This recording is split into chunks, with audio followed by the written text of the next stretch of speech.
Drug overdose deaths hit a record high last year in the United States, claiming the lives of about 93,000 people, according to the CDC. And for the mom you're about to meet, because of her son's age, she didn't realize how much he was struggling until it was too late. She's sharing her family's story in hopes of helping others. I want him to be remembered for he was a great artist, and he was just really sweet and kind. Brandon Steele was Ann Steele's youngest son.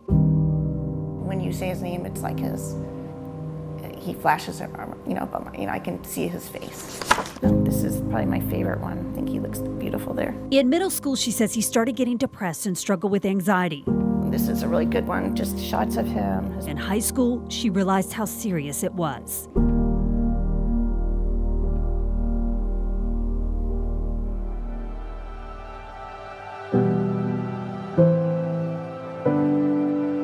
He'd been buying a Xanax type of drug for anxiety from China, and that he needed to get off it. So that's when he checked himself into rehab, and he had just turned 18. He left rehab on a host of medicines. Plethora of antidepressants, anti-anxiety meds, and sleep meds, and which kind of worried us too. I think we knew there were problems, but since he was like over 18, we couldn't really talk to the doctors. Shut out of his care because he was an adult, she, like many parents of young adults, didn't know how dire the situation was. We just thought we had time. But on February 12th, 2019, time ran out. Just 21 years old, her son died of a heroin overdose. He said he'd be there when we got old and needed him. It's a grim reality a growing number of families are facing. Opioid overdoses killed nearly 50,000 people in the United States in 2019, according to the CDC. And during the pandemic, the problem has only gotten worse. Drug overdose deaths are up nearly 30%. I think I was in such shock. I didn't really believe it. It was almost like you felt like you could go back and change it, like it can't be true.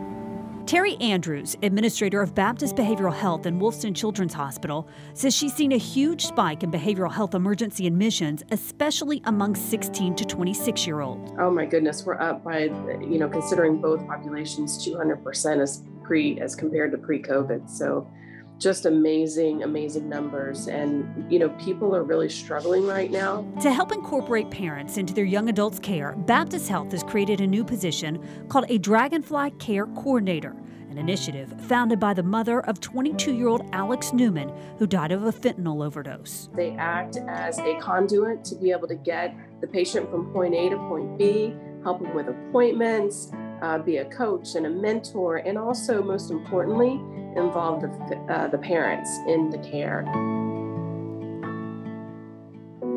With the patient's consent, the parents are notified every step of the way. We couldn't even talk to his doctor. We couldn't talk to the therapist, who could have told us, well, he tried this, it was really serious once, and every time I saw him, she said she was afraid she wouldn't see him 2 weeks later.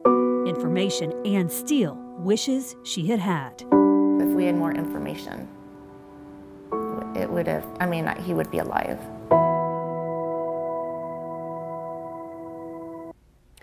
Now, if your child needs help, it's available. Wolfson Children's Hospital has a 24/7 confidential helpline for kids and teens. It's staffed around the clock by trained mental health experts.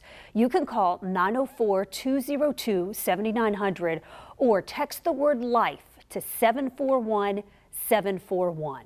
And right now, the Jim Moran Foundation is matching dollar-for-dollar donations to Alex's Dragonfly Endowment for young adult behavioral health to help those who are struggling. And I've posted a lot more information in this story on firstcoastnews.com.